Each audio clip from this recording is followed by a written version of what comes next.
تفہیم القرآن سید ابوالعلا مودودی سورہ قاف آیات 16 تا 35 حصہ دوم اعوذ باللہ من الشیطان الرجیم بسم اللہ الرحمن الرحیم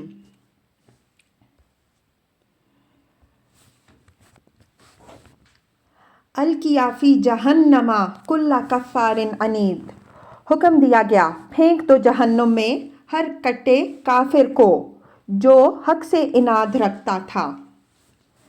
تفسیر اصل میں الفاظ ہیں القیا فی جہنم پھینک دو جہنم میں تم دونوں۔ سلسلہ کلام خود بتا رہا ہے کہ یہ حکم ان دونوں فرشتوں کو دیا جائے گا جنہوں نے مرکز سے اٹھتے ہی مجرم کو گرفتار کیا تھا اور لا کر عدالت میں حاضر کیا تھا۔ اصل میں لفظ کفار استعمال ہوا ہے جس کے دو معنی ہیں، ایک سخت ناشکرا، دوسرا سخت منکر حق۔ مناع للخیر خیر سے کو روکنے والا۔ تفسیر خیر کا لفظ عربی زبان میں مال کے لیے بھی استعمال ہوتا ہے اور بھلائی کے لیے بھی۔ پہلے معنی کے لحاظ سے مطلب یہ ہے کہ وہ اپنے مال میں سے کسی کا حق ادا نہ کرتا تھا، نہ خدا کا نہ بندوں کا۔ دوسرے معنی کے لحاظ سے مطلب یہ ہوگا کہ وہ بھلائی کے راستے سے خود ہی رک جانے پر اکتفا نہ کرتا تھا بلکہ دوسروں کو بھی اس سے روکتا تھا۔ دنیا میں خیر کے لیے سد راہ بنا ہوا تھا، اپنی ساری قوت اس کام میں صرف کر رہا تھا کہ نیکی کسی طرح پھیلنے نہ پائے۔ معتد حد سے تجاوز کرنے والا تھا۔ تفسیر یعنی اپنے ہر کام میں اخلاق کی حدیں توڑ دینے والا تھا، اپنے مفاد اور اپنی اغراض اور خواہشات کی خاطر سب کچھ کر گزرنے کے لیے تیار تھا، حرام طریقوں سے مال سمیٹتا اور حرام راستوں میں صرف کرتا تھا، لوگوں کے حقوق پر دست درازیاں کرتا تھا، نہ اس کی زبان کسی حد کی پابند تھی، نہ اس کے ہاتھ کسی ظلم و زیادتی سے رکتے تھے، بھلائی کے راستے میں صرف رکاوٹیں ڈالنے ہی پر بس نہ کرتا تھا بلکہ اس سے آگے بڑھ کر بھلائی اختیار کرنے والوں کو ستاتا تھا اور بھلائی کے لیے کام کرنے والوں پر ستم ڈھاتا تھا۔ مریب شک میں پڑا ہوا تھا۔ تفسیر اصل میں لفظ مریب استعمال ہوا ہے جس کے دو معنی ہیں، ایک شک کرنے والا، دوسرے شک میں ڈالنے والا، اور دونوں ہی معنی یہاں مراد ہیں۔ مطلب یہ ہے کہ وہ خود شک میں پڑا ہوا تھا اور دوسروں کے دلوں میں شکوک ڈالتا تھا۔ اس کے نزدیک اللہ اور آخرت اور ملائکہ اور رسالت اور وحی غرض دین کی سب صداقتیں مشکوک تھیں۔ حق کی جو بات بھی انبیاء علیہم السلام کی طرف سے پیش کی جاتی تھیں اس کے خیال میں وہ قابل یقین نہ تھیں، اور یہی بیماری وہ اللہ کے دوسرے بندوں کو لگاتا پھرتا تھا۔ جس شخص سے بھی اس کو سابقہ پیش آتا اس کے دل میں وہ کوئی نہ کوئی شک اور کوئی نہ کوئی وسوسہ ڈال دیتا۔ الذی جعل مع اللہ الہا آخر اور اللہ کے ساتھ کسی دوسرے کو خدا بنائے بیٹھا تھا۔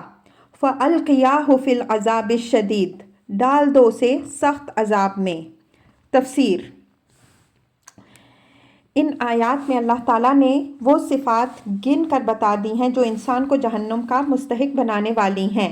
نمبر 1 انکار حق، نمبر 2 خدا کی ناشکری، نمبر 3 حق اور اہل حق سے اناد، نمبر 4 بھلائی کے راستے میں سد راہ بننا، نمبر 5 اپنے مال سے خدا اور بندوں کے حقوق ادا نہ کرنا، نمبر 6 اپنے معاملات میں حدود سے تجاوز کرنا، نمبر 7 لوگوں پر ظلم اور زیادتیاں کرنا، نمبر 8 دین کی صداقتوں پر شک کرنا، نمبر 9 دوسروں کے دلوں میں شکوک ڈالنا، اور نمبر 10 اللہ کے ساتھ کسی دوسرے خدا کو خدائی میں شریک ٹھہرانا۔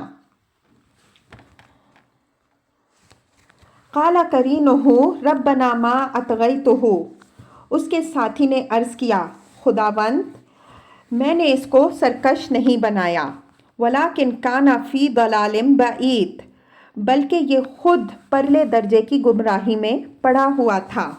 تفسیر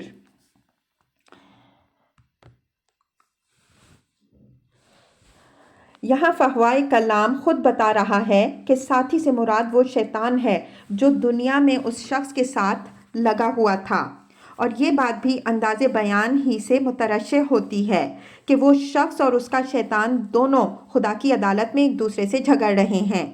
وہ کہتا ہے کہ حضور، یہ ظالم میرے پیچھے پڑا ہوا تھا اور اسی نے آخر کار مجھے گمراہ کر کے چھوڑا، اس لیے سزا اس کو ملنی چاہیے۔ اور شیطان جواب میں کہتا ہے کہ سرکار، میرا اس پر کوئی زور تو نہیں تھا کہ یہ سرکش نہ بننا چاہتا اور میں نے زبردستی اس کو سرکش بنا دیا۔ یہ کمبخت تو خود نیکی میں سے نفور اور بدی پر فریفتہ تھا، اسی لیے انبیاء علیہم السلام کی کوئی بات اسے پسند نہ آئی اور میری ترغیبات پر یہ پھسلتا چلا گیا۔ قال لا تختصموا لدی، اور جواب میں ارشاد ہوا، میرے حضور جھگڑا نہ کرو۔ وقد قدمت الیکم بالوعید، میں تم کو پہلے ہی انجام بد سے خبردار کر چکا تھا۔ تفسیر، یعنی تم دونوں ہی کو میں نے متنبع کر دیا تھا کہ تم میں سے جو بہکائے گا وہ کیا سزا پائے گا اور جو بہکے گا اسے کیا خمیازہ بھگتنا پڑے گا۔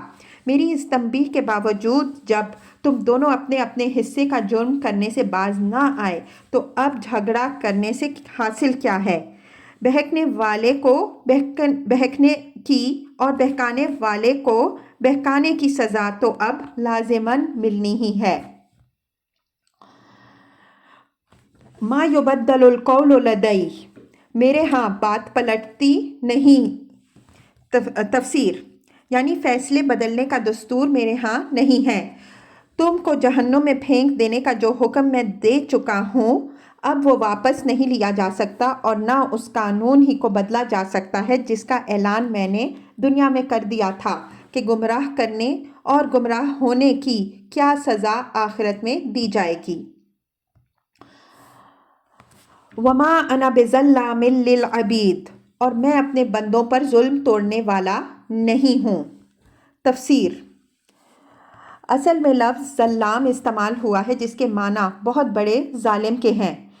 اس کا یہ مطلب نہیں ہے کہ میں اپنے بندوں کے حق میں ظالم تو ہوں مگر بہت بڑا ظالم نہیں، بلکہ اس کا مطلب یہ ہے کہ اگر میں خالق اور رب ہو کر اپنی ہی پروردہ مخلوق پر ظلم کروں تو بہت بڑا ظالم ہوں گا۔ اس لیے میں سرے سے کوئی ظلم بھی اپنے بندوں پر نہیں کرتا۔ یہ سزا جو تم کو دے رہا ہوں یہ ٹھیک ٹھیک وہی سزا ہے جس کا مستحق تم نے اپنے آپ کو خود بنایا ہے۔